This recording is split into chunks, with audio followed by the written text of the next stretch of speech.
la thématique de la nutrition, ou plutôt la thématique de ces deux composantes majeures, l'alimentation et l'activité physique, sont proposées dans le cadre du service sanitaire dans les Hauts-de-France depuis sa création, depuis 2018, à plus de 50 établissements scolaires. On sait qu'il faut améliorer les choses dans les Hauts-de-France, mais maintenant, comment transmettre les messages nutritionnels et comment le service sanitaire, comment nos étudiants du service sanitaire peuvent transmettre ces messages nutritionnels? Eh bien, premièrement, il faut définir les publics cibles. Et dans le cadre de cette thématique alimentation et activité physique, nous sommes capables, les étudiants seront capables de transmettre des messages aussi bien à des enfants de grande section de maternelle qu'à des adultes.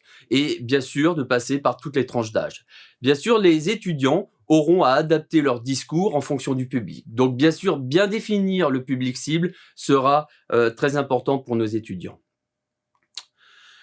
Alors si on parle d'alimentation, on ne parle pas vraiment de nutriments. Même si nous enseignons la nutrition à nos étudiants en santé, ce ne sont pas les nutriments que nous consommons tous les jours, donc ce ne sont pas les nutriments qui seront discutés avec les populations cibles.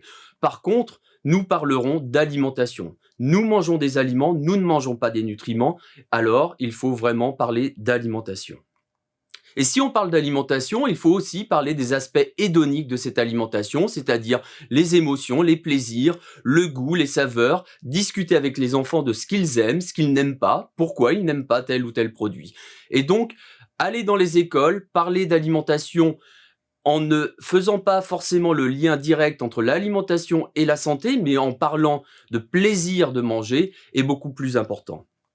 De la même façon, si on parle de nutrition, il faut présenter des aliments. Alors, la pandémie ne favorise pas ce type d'atelier, mais nous encourageons nos étudiants en santé à développer des actions de terrain très pratiques avec, comme vous le voyez sur cette image, la présentation d'aliments, la transformation d'aliments, la présentation de fruits de saison, de légumes de saison, etc. Donc des choses très pratiques qui ne sont pas faciles à mettre en place en ce moment avec les gestes barrières, mais qui, je l'espère, pourront être repris rapidement. Alors si, bien sûr, nous ne pouvons pas développer d'actions très pratiques avec des fruits, des légumes, des aliments, on a bien sûr une batterie d'autres outils, tels que la pyramide alimentaire, tels que, vous voyez ici sur cette image, pas mal d'autres actions possibles sur le terrain, et donc tout peut être adapté en fonction des conditions. Alors vous me direz, la nutrition, l'alimentation, l'activité physique sont des thèmes que vous avez peut-être déjà abordés dans vos écoles.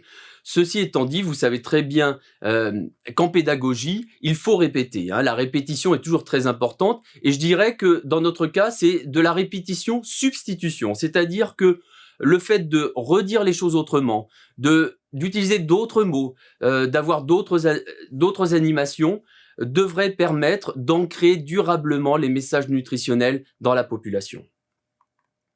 Alors, je vous ai montré que la pandémie n'était pas favorable à l'activité physique et plutôt augmentait la sédentarité. Mais vous voyez ici un autre effet de la pandémie qui est plutôt intéressant. Vous voyez que sur ce sondage que lorsqu'on questionne la population française sur le temps passé à cuisiner, eh bien vous voyez que ce temps a augmenté pour un Français sur deux.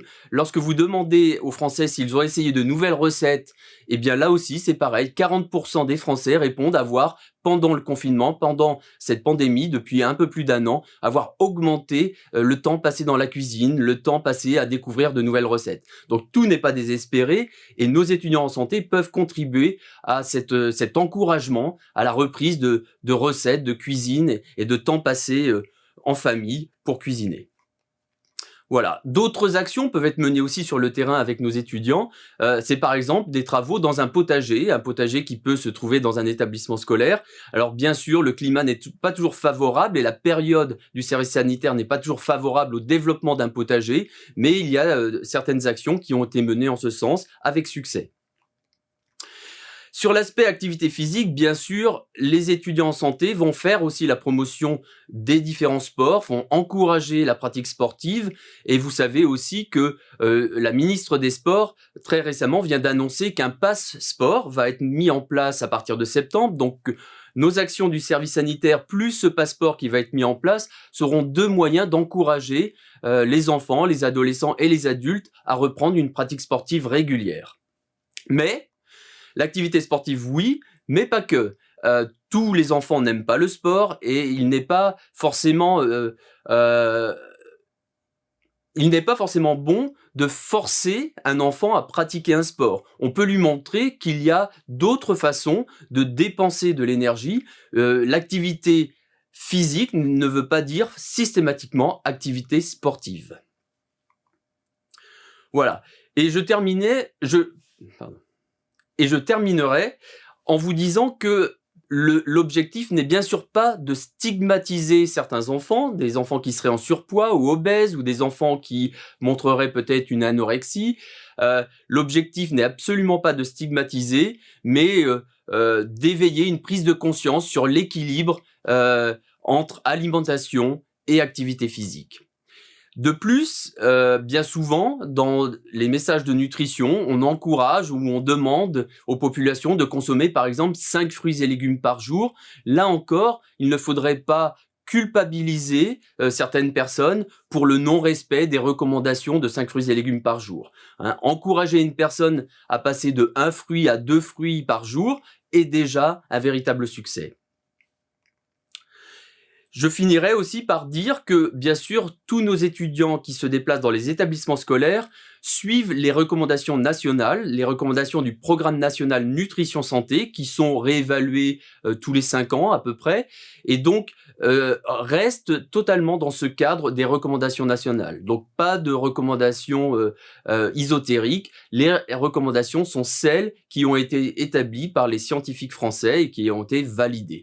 Donc par exemple, augmenter la consommation de fruits et légumes, augmenter la consommation de légumineuses, augmenter la consommation de fruits à coque, le fait maison, etc.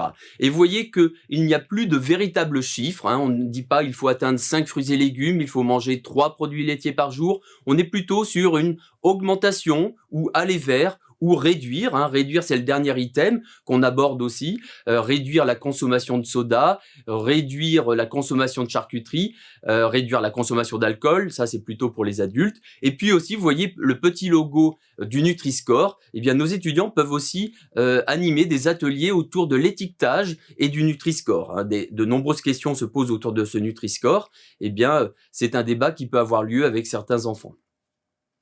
Voilà. Cette thématique alimentation et activité physique n'est pas gérée que par moi-même, mais par 9 tuteurs qui forment et qui encadrent les étudiants tout au long de leur service sanitaire. Et pour finir, vous retrouverez une fiche d'information qui vous montrera plusieurs exemples d'activités possibles pour différentes tranches d'âge, comme je vous l'ai dit, de la grande section maternelle jusqu'aux adultes. Je vous remercie.